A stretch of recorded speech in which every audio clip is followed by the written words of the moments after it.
राजा प्रशिक्षणार्थी बांधव, धनगर बांधव, आदिवासी बांधव, ओबीसी, मराठा, सर्व धर्म समभाव तरुण पिढीला अभिलाल दादा देवरेकडनं जय संविधान, जय मल्हार, जय भीम, जय महाराष्ट्र। आज 38 दिवसापासून आदर्श मल्हार बहुजन सेना ऑल इंडियाचे संस्थापक अध्यक्ष कविताताई व अभिलाल दादा देवरे सर्व समभाव तरुण पिढीच्या भविष्यासाठी, प्रशिक्षणार्थ्यांच्या भविष्यासाठी, माझ्या शेतकऱ्यांच्या पुत्रासाठी, धनगरांच्या आरक्षणासाठी बलिदान देत आहेत। 38 दिवस बलिदान देऊन आमच्याकडे दुर्लक्ष शासन करत आहे। आमचा जीव घेणार की काय, हा प्रश्न आपल्या माध्यमातून मी या शासनाला विचारत आहे।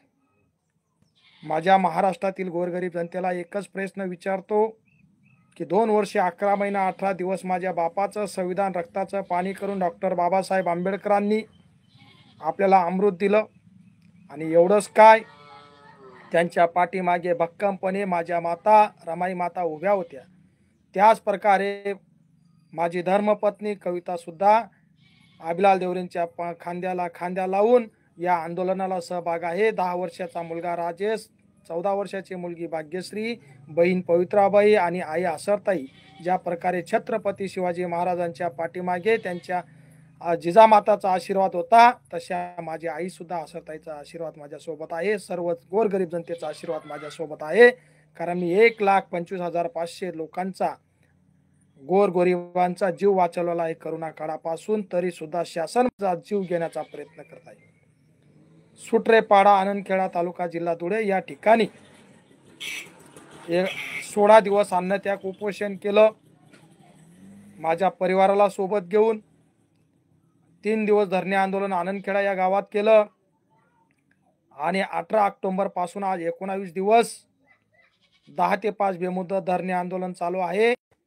माझ्या देशाला स्वातंत्र्य मिळण्यासाठी महापुरुषांनी जेलमध्ये सुद्धा आंदोलन केलं, तसं मी सुट्रेपाडा या छोट्याशा गावामध्ये आपल्या घरी बसून आंदोलन करत आहे। या माझ्या संविधानाने मला हक्क दिलेला आहे।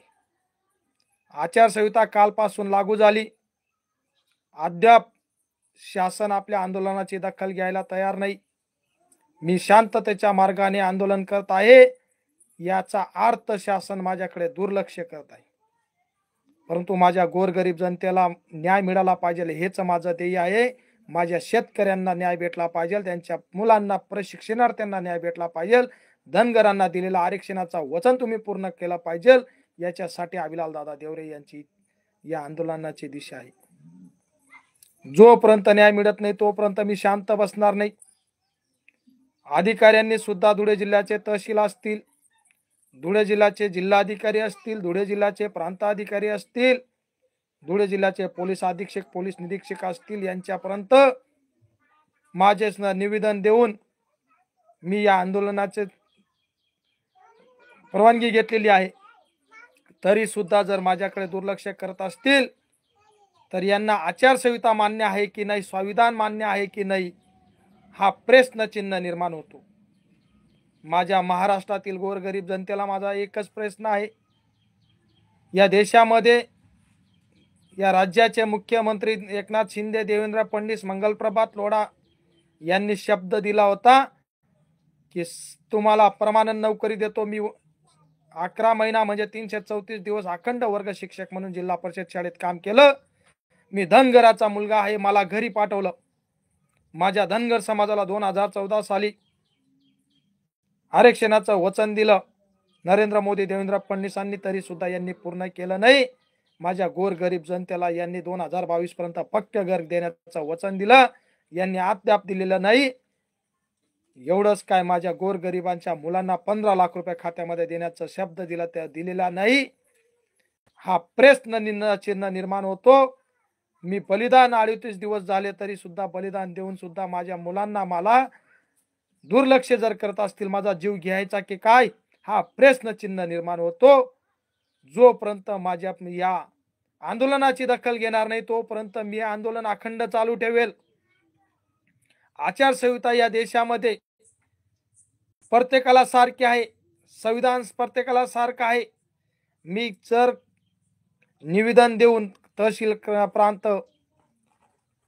मुख्य कार्यकारी अधिकारी तसेच कलेक्टर पोलीस अधीक्षक पोलीस निरीक्षकांना जर निवेदन दिलं असेल, एक वेळेस नसून आंदोलन चालू होण्याच्या पहिले सुद्धा दिला, आंदोलनाची परवानगी घेताना दिलं, एवढंच काय 14वा दिवस आंदोलन पूर्ण झाल्यानंतर सुद्धा त्यांना निवेदन दिलं तरी अद्याप अधिकारी माझ्यापर्यंत पोहोचले नाही।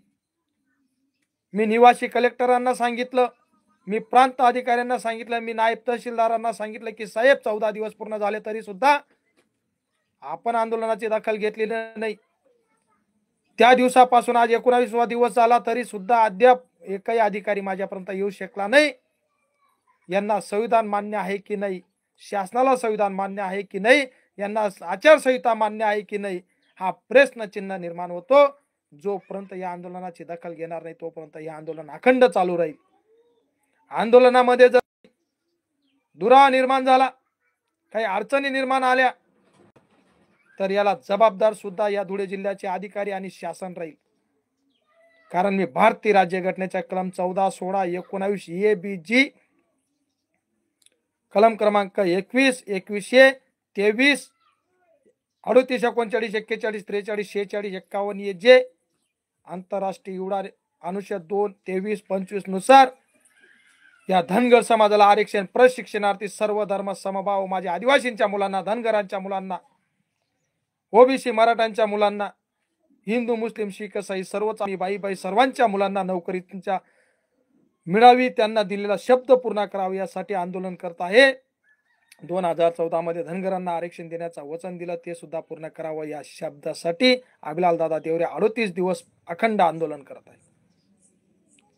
आंदोलन मी काही सार्वजनिक ठिकाणी करत नाही, आंदोलन हे मी माझ्या राहत्या घरी करत आहे। कारण माझ्या महापुरुषांनी जेलमध्ये राहून आंदोलन केलेलं आहे। त्या प्रकारे अभिलाल दादा देवरे सुद्धा स्वतःच्या सुट्रेपाडा या छोट्याशा गावामध्ये स्वतःच्या घरी बसून 19 दिवसापासून आंदोलन करत आहे। मी संविधानिक मार्गाने, शांततेच्या मार्गाने आंदोलन करत आहे। म्हणून धुळे जिल्ह्याचे कलेक्टर, प्रांत, तहसील, मुख्यमंत्री एकनाथ शिंदे, देवेंद्र फडणवीस, अजितदादा तसेच नरेंद्र मोदी साहेब आणि फडणवीस, अमित शाह साहेब आमच्याकडे दुर्लक्ष करत आहेत की काय? शासन आमची दखल का घेत नाही? प्रशासकीय अधिकारी का दखल घेत नाही? ही शोकांतिका निर्माण होत आहे, हा प्रश्न चिन्ह निर्माण होत आहे।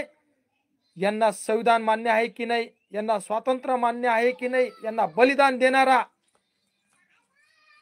एक अभिलाल देवरे त्यांचं वयाच्या 34व्या वर्षी 38 दिवस बलिदान देतो, हे मान्य आहे की नाही, हा प्रश्न चिन्ह निर्माण होतो। आणि हा माझा गोरगरीब जनता हा प्रश्न विचारल्याशिवाय शांत बसणार नाही। जोपर्यंत माझ्या प्रशिक्षणार्थींना न्याय मिळत नाही, जोपर्यंत माझ्या धनगरांना न्याय मिळत नाही, जोपर्यंत माझ्या आदिवासींना न्याय मिळत नाही, ओबीसींना आणि मराठा समाजाला, सर्व धर्म समभाव तरुण पिढीला न्याय मिळत नाही, जोपर्यंत माझ्या शेतकऱ्यांना न्याय मिळत नाही तोपर्यंत हे आंदोलन चालू राहील। येणारा काळ यांना माघात पडेल।